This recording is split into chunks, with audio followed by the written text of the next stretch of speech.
The Philadelphia 76ers choked, but fortunately for them, the Boston Celtics, they choked harder. Pause.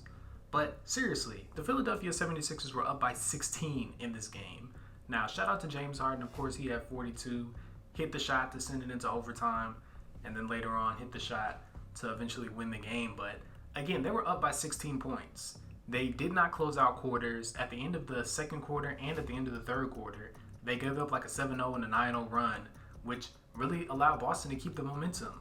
And then you look at the end of the game for Boston, and they were up by 5. They were up 105 to 100, and then they fell apart.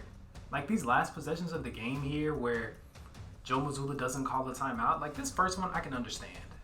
You know, they're coming down the court, the game is tied. But on the second play, it makes no sense. It makes no sense that one, Jaylen Brown with a horrendous mistake of helping off the Joel Embiid layup when they were up by 2 to give up a 3. But this play right here, this makes absolutely no sense that you don't call a timeout here. Like at this point, I'm calling a timeout.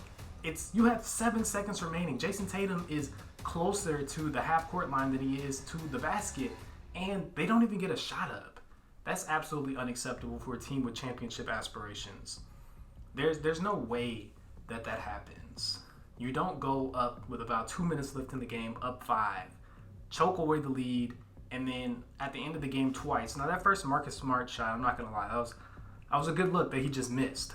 But this play right here, this makes absolutely no sense. Joe Mazzulla, you have to recognize that we're not getting the basket here. We saw what happened at the end of the fourth, and we need to get a bucket. This is unacceptable. It's unacceptable for a team with championship aspirations. Again, shout out to James Harden. He really carried them. It's kind of crazy that James Harden has to score 40 for them to win when Joel Embiid is the